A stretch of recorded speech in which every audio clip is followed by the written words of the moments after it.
By the end of this video, we will create something like this, which in my opinion looks very, very cool. So a Flappy Bird game with all the pipes and the right background generated using just one prompt.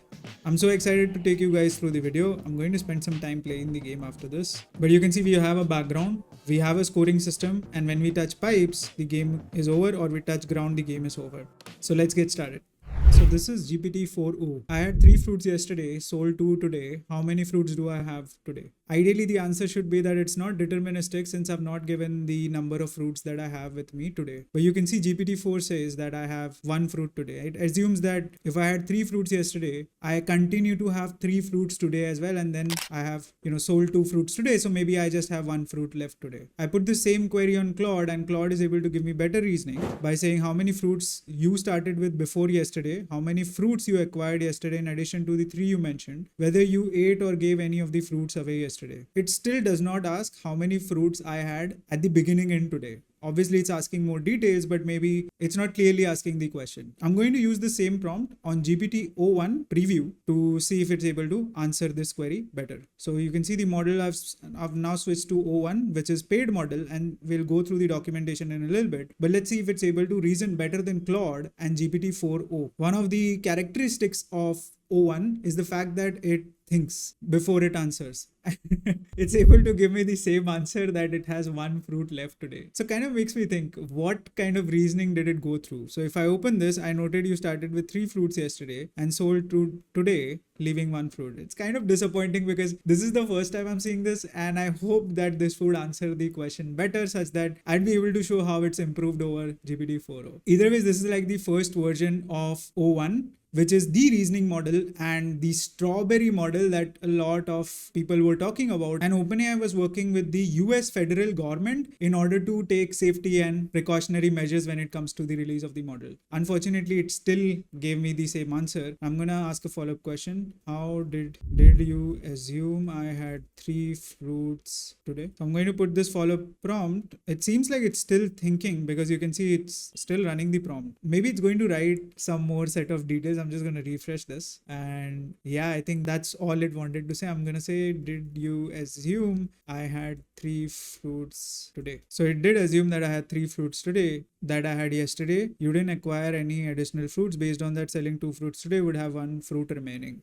And now it's asking for additional factors. And I am planning to make a video of me using GPT-o1 for over a week to write my code. I use Claude extensively to write a lot of my code, and so does my team. So if I open my projects, or my chats rather, you can see I write a lot of code on Claude. And I'm going to spend the next 7 days doing that with O1 preview to give you guys feedback on how it does on coding and some of the general day-to-day work that I do using Claude today. I really was hoping that this is going to be like the AGI level model, but it seems that maybe it's still improving given that it's the preview right now. So let's go ahead and look at their documentation. We've developed a new series of AI models designed to spend more time thinking before they respond, which is very, very important for AGI and something that a lot of models cannot do right now. They can reason through complex tasks and solve harder problems than previous models in science, coding, and math. And they are releasing the first series of ChatGPT and our API. And FYI, if you're looking for an API, you can't use it. I was actually hoping to build an AI agent using this model, but I don't think we have access to it. So people or companies who are tier 5 plus users will have access to the model at this point of time. Either way, so we've trained these models to spend more time thinking through problems before they respond, much like a person would. Through training, they learn to refine their thinking process, try different strategies, and recognize their mistakes. In our tests, the next model performs similar to PhD students on challenging benchmark tests in physics, chemistry, and biology. And all of these things, if you remember, GPT-4o struggled with, especially when it came to math and, in my opinion, coding side of the story. For me, Claude worked way better when it comes to code than ChatGPT ever did, in my opinion. But in their test, the model performs similar to PhD students on challenging benchmarks in physics, chemistry, and biology, which is huge. It excels in math and coding. In qualifying exam for International Math Olympiad, GPT-4o correctly solved only 13% of the problem, which is what, 5 to 6 times more than GPT-4o for sure. Their coding abilities were evaluated in contests and reached 89th percentile in Codeforce's competition, which is huge. It still does not have access to a lot of features that ChatGPT does, like web browsing and uploading files and so on. And they mentioned that 4.0 is going to be the long-term model for a very long time. If you know that they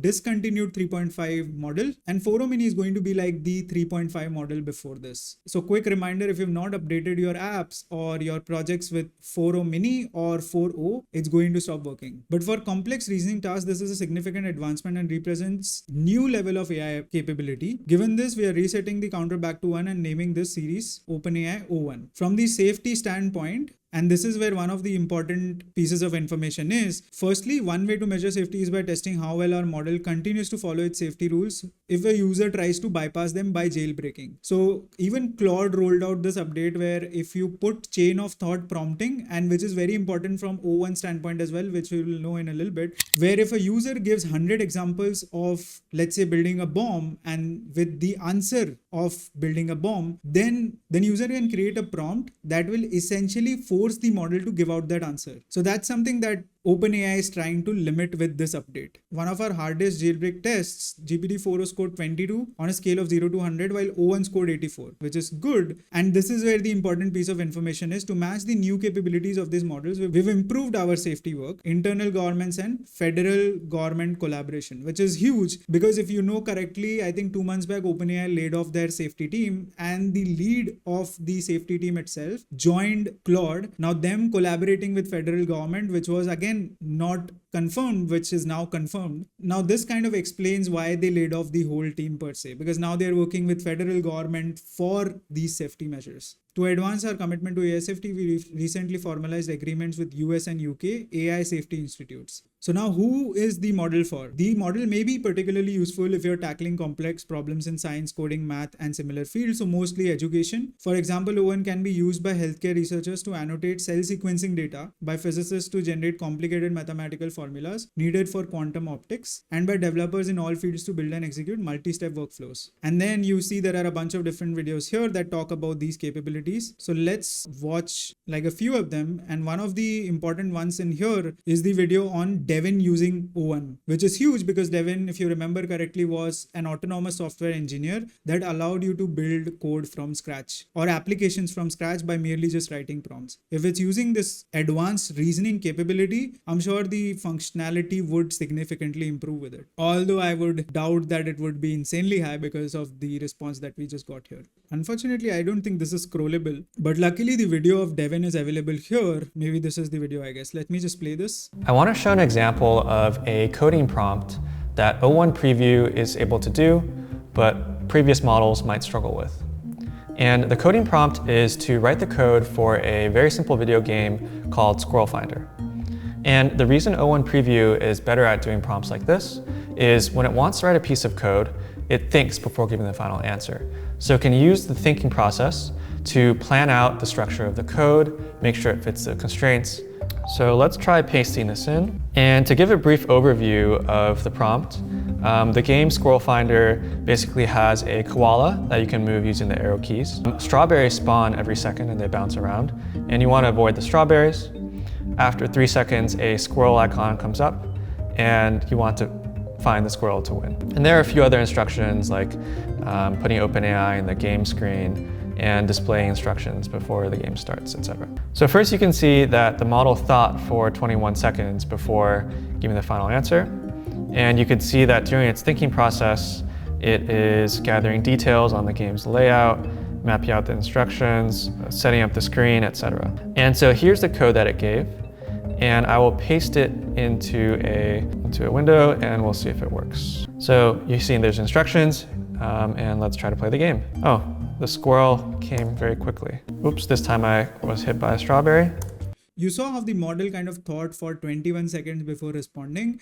And I'm going to also tell you why this is the case. Again, this video wasn't about Devin, but if you look at the flow of the thinking, if I go back to this video here, and you look at this chain of thought, this is doing exactly what software engineers like Devin do. They orchestrate and they plan out steps before they start executing the code. This is what O1 mini or O1 preview is doing from the very beginning. So kind of makes you think, is this going to help Devin or is this going to replace it? And then in here, you can see they've also released an efficient solution for developers by releasing O1 mini, which is a faster, cheaper reasoning model in particular and is particularly effective in coding. It is 80% cheaper than O1 preview. So this is like the GPT 3.5 Turbo or GPT 4o mini of GPT 4, right? Now, how do you use it? Plus users are able to use it, and I'm going to run a prompt right after we finish reading this. I need to highlight one important thing from the technical documentation before I move to my chat GPT and we run or create a game using this model. Now, one more piece of information that is important for us to know is that people who are API users tier 5 are only the ones that will be able to use the API at this point of time. Like I said, I wanted to use this model in order to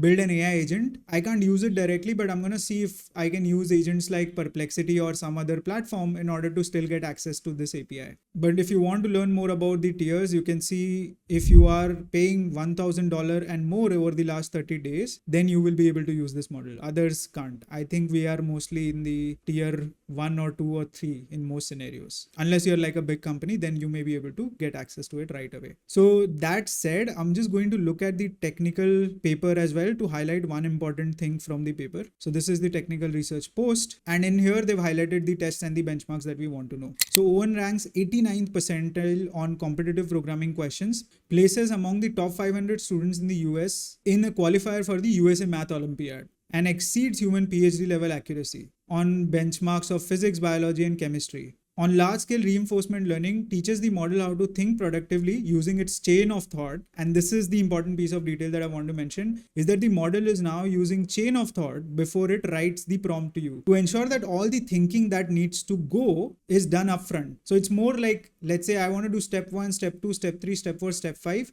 Before I give you the final answer. So when OpenAI says that this is a advanced reasoning model, it basically ensures that it spends some time thinking of the scenarios by reusing, I think, one of the models like 4o mini or so on, writes down all these steps, and then based on the steps, it's going to give you the final answer, which makes the answer more realistic because chain of thought is one of the prompting techniques that is used in order to improve the output quality. And I'm also going to show you the example of a chain of thought prompting. I think they've also shared it in this document. One more important piece of detail is that many reasoning benchmarks, O1 rivals the performance of human experts. And recent benchmarks like Math and GSM 8K no longer effective at differentiating models. So they've created a new benchmark, AIME, or rather chosen a new benchmark to evaluate O1, where it does very, very well, which is huge because other models have not been tested on it. And I'd love to see Claude being tested on this benchmark. Either ways, let's move on to the chain of thought thinking. Similar to how a human may think for a long time before responding to a difficult question, O1 uses a chain of thought when attempting to solve a problem. Through reinforcement learning, O1 learns how to hone its chain of thought and refine the strategies it uses. It learns to recognize and correct its mistake. It learns to break down the tricky steps into simpler ones. It learns to try a different approach when the current one isn't working, which is huge from the perspective of AGI. You can see this is an example of Cypher, where on the left you see that we're basically sharing a code and then telling it to think step by step. Use the example above to decode. So this basically means think step by step in English. And then we are giving the model a new piece of detail to figure out what this might mean in English. Now it's going to do pattern matching on these words. And then finally, after going through the pieces of details, it basically says that it would need more context. Now on 4o, you can see how the chain of thought is going to work. First, what is going on here? We are given an example, which is this. We can see that this equals to this. Our task is to use the example to decode this. So the first part is to figure out how this is decoded to think step by step. So then it does the observation, original hypertext, plain text, and then it breaks down each of the letters. And you can see this is a very long thinking process which matches each of the cipher letters with the actual words and then tries to make a sense of what the word position does to the impact of the cipher words. So it converts letters to numbers, and then finally, and it's still going on, to be honest, this is crazy amount of thinking on the O1 preview side. And then finally it goes on and decodes the message. There are 3 R's in strawberry. Like, I am very impressed at the kind of reasoning it goes through before it answers the final question. And you can see there are more examples when it comes to code as well, where GPT-4o does no thinking, but O1 does some thinking before it responds to you. Same for math. This is a complex polynomial problem. While GPT-4o does solve it, the real reasoning happens in here, which keeps going on. So it does think of a lot of scenarios. Now at this point, you and I have to think from the perspective of, let's say, the usage of GPUs in order to run this and how expensive this is for OpenAI to serve to GPT or Chat GPT plus users. I mean, you're getting a PhD level model for a $20 subscription. What a time to be alive, right? And then I'm interested in seeing how it works on the English standpoint. The following passage is a draft of an excerpt from a contemporary book about maintaining health. And then I think it's asking a question in the end. And same for in here, but there is a chain of thought thinking that does a lot of thinking before it responds to the question. The answer is here is A, while the answer here is D. Now, obviously, given that they've shared the example, it's going to be correct for the right side. So not going to spend a lot of time going through that. Let's just look at this document and see if there is anything else. Maybe this is important. From the personal writing standpoint, it does less as opposed to GPT-4o, but for all the other parameters, it's either equal to or better than GPT-4o. Specifically in the coding and the mathematical standpoint, this is insane improvement, and this is too. Like, I would love to see, O1 write my code. Now, there are some of the edge cases that they've also mentioned here with the percentage as well. So safe completions on 4o is 99%, while O1 preview is 99.5%. Anyways, so I think we've gone through the documentation enough. Let's actually go to O1 preview and tell it to write a code for a game. I've used Claude in order to generate the prompt because why not, right? So this is going to be the prompt: create a Flappy Bird style game using Python and Pygame. The game should have following features, which is similar to the prompt that we saw in the previous video or the example. Let's start a new chat, put this in, and let's see for how long it thinks before it responds. And obviously we'll run the code as well in a second. If we actually go through the chain of thought, you can see it does create the game, ensures accuracy, crafts the game, composes the game, and then crafts the game again, and then finally sets up the game. Okay, it's setting up the obstacles too. Obviously we are not seeing what is exactly going on in the background, but it's going to give us like the summary of what is happening